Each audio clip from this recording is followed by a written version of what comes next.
Friends, कैसे हैं आप सब। मैं अंकिता गुप्ता आपका स्वागत करती हूँ आपके अपने YouTube channel Gurukul techno classes में। जैसा कि मैंने आपको लास्ट टाइम बताया था, आपका मध्यकालीन आर्य भाषा जो कि अभी समाप्त हो गया, लास्ट की आपकी वीडियो में खत्म हो गया था। अब तो आपको नया टॉपिक है आपका आधुनिक आर्य भाषा, जो लास्ट टॉपिक है आपका। ठीक है, तो इसका मैं आपको विभाजन आज बताने वाली हूँ। आपका वीडियो शुरू हो गया है दोस्तों, तो प्लीज चैनल को लाइक कर दीजिए, कमेंट कर दीजिए, सब्सक्राइब कर दीजिए और शेयर करना बिल्कुल भी मत भूलिए, ताकि जो लोग हमारे वीडियो को नहीं देख पा रहे, जिन्होंने अभी तक सब्सक्राइब नहीं किया, पहुंच नहीं पाए, वो भी चैनल को लाइक करें, सब्सक्राइब करें, ताकि उनको भी ये वीडियो मिल पाए। तो जैसा कि मैंने आपको बताया था कि प्राचीन जो आपकी आधुनिक आर्य भाषा थी, इसका पिछली आपकी जो मध्यकालीन आर्य भाषा थी, इसको विभाजन हुआ था कई भागों में। वैसे हमारा आधुनिक आर्य भाषा का विभाजन हुआ है। पहले तो आपको मैं ये बता देती हूँ कि इसका कार्यकाल कितने समय का था।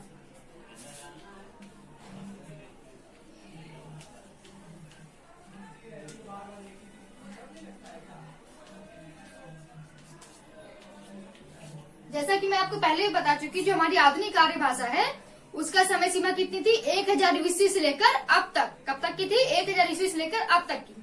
उसको जो 3 भागों में विभाजित किया गया, पहला कौन सा था? प्राचीन हिंदी। जो दूसरा भाग हुआ आपका मध्यकालीन हिंदी और तीसरा आधुनिक हिंदी। ठीक है, पहला कौन सा? प्राचीन हिंदी, दूसरा मध्यकालीन हिंदी और तीसरा हो गया आपका आधुनिक हिंदी। तो जो प्राचीन हिंदी आपका दिया हुआ है, उसकी तीनों को जो आपका 1000 ईस्वी से अब तक का समय सीमा है उसमें विभाजित किया गया। तो पहला आपको जो काल है प्राचीन हिंदी, उसकी समय सीमा है 1100 ईस्वी से लेकर 1400 ईस्वी तक। कितनी की है? 1100 ईस्वी से लेकर 1400 ईस्वी तक। जो आपका मध्यकालीन आपकी भाषा है, इसकी समय सीमा कितनी हुई?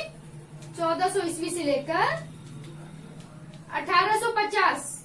कब तक की? 1850। और जो आपकी आखिरी आधुनिक भाषा रही, इसका 1850 से लेकर अब तक। तो कैसा हुआ? जो आपकी आधुनिक आर्य भाषा थी, इसकी समय सीमा 1000 ईस्वी से अब तक, जिसकी जो 3 भाग विभाजित किए गए समय सीमा के। पहला प्राचीन हिंदी, जिसकी समय सीमा 1100 ईस्वी से लेकर 1400 ईस्वी तक। दूसरा जो आपका भाग हुआ मध्यकालीन हिंदी, जिसका समय सीमा हो गया 1400 से लेकर 1850 ईस्वी तक। और आपकी जो आखिरी है आधुनिक हिंदी, जिसकी समय सीमा हो गई 1850 से लेकर अब तक। ये 3 भाग हो गए आपके आधुनिक कालीन हिंदी भाषा के। अब मैं आपको ये बताना चाहती हूँ, जो अब तक की जो हमारी हिंदी भाषा थी, उसमें अभी तक सिर्फ पद्य चल रहा था, पद्य काल ही चल रहे थे। लेकिन पद्य के साथ साथ आधुनिक हिंदी आते आते इसमें गद्य की रचना भी शुरू हो गई। गद्य की इसमें रचना भी शुरू हो गई, जिसके कई सारे काल हुए, वो आपको मैं बताने जा रही हूँ।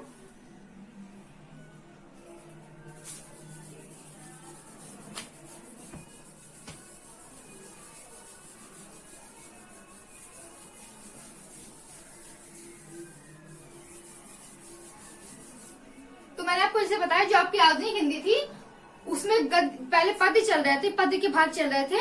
अब उसकी शुरुआत किसकी होने लगी थी? गद्य रचनाओं की शुरुआत भी होने लगी थी। इसके कौन कौन से काल थे आपको मैं बताने वाली हूँ। सबसे पहले कौन सा था? भारतेंदु युग।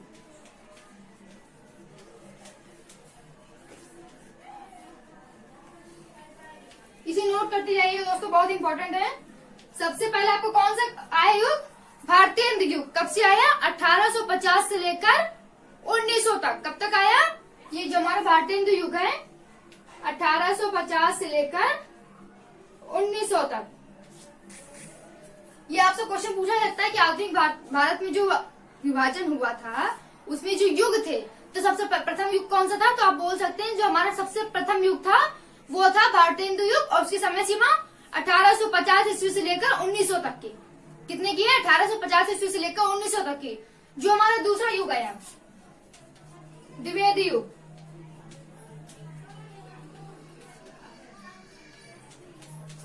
दूसरा युग किसका आया? द्विवेदी युग। ये किसका था?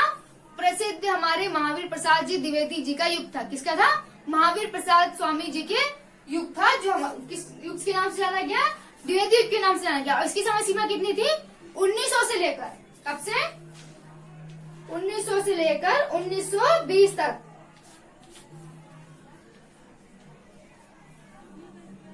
इसी समय सीमा कितना थी दोस्तों? 1900 से लेकर 1920 तक। उसके बाद कौन सा युग आया?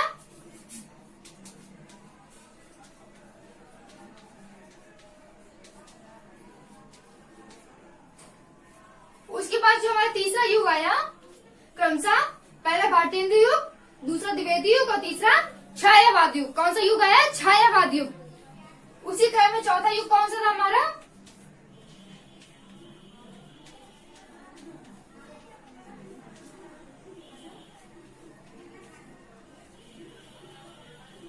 उसी क्रम में हमारा चौथा युग कौन सा आया? प्रयोगवाद युग। कौन सा युग आया? प्रयोगवाद युग।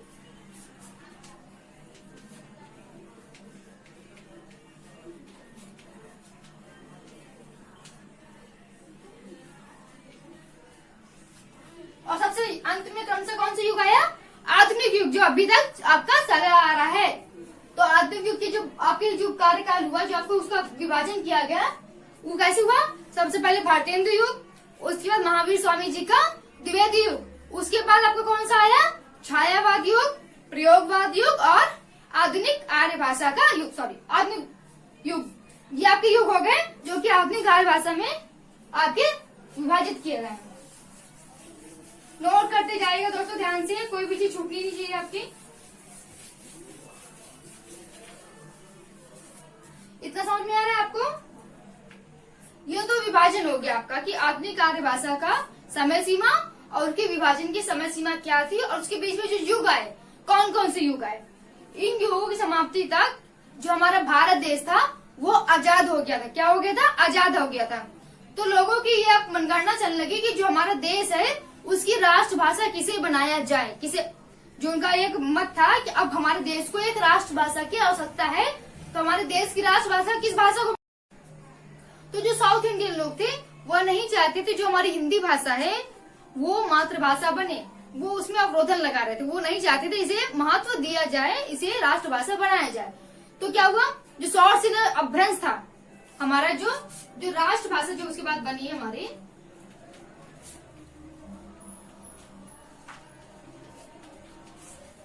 वो नहीं चाहते थे कि हमारी भाषा हिंदी भाषा को राष्ट्रभाषा बनाया जाए। तो सौर सेना अपभ्रंश से विकसित पश्चिमी हिंदी संस्कृतनिष्ठ मानक खड़ी बोली को राष्ट्रभाषा हिंदी के रूप की मान्यता दी गई। इसको तो जो सौर सेना अपभ्रंश था, अपभ्रंश से विकसित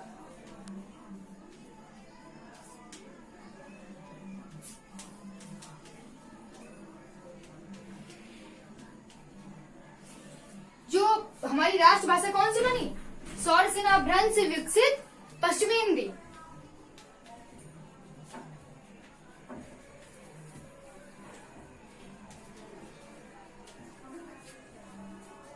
सौर सेना अपभ्रंश से विकसित पश्चिमी हिंदी की संस्कृतनिष्ठ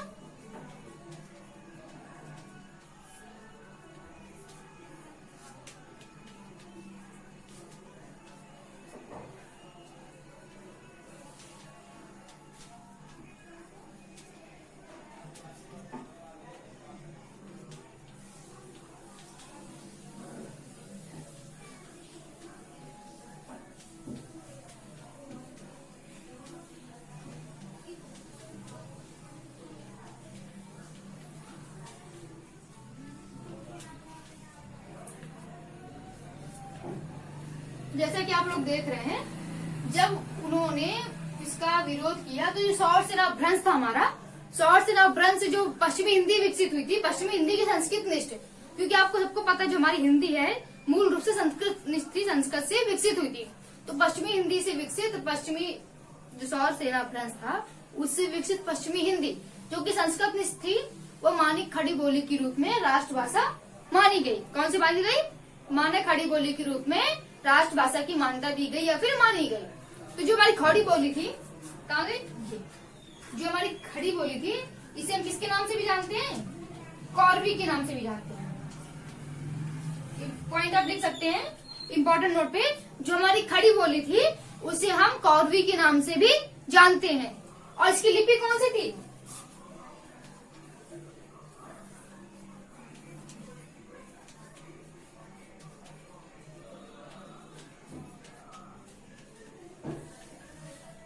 और जो इसकी लिपि कहलाई, वो उसकी लिपि क्या कहलाई? देवनागरी कहलाई। कौन सी लिपि कहलाई?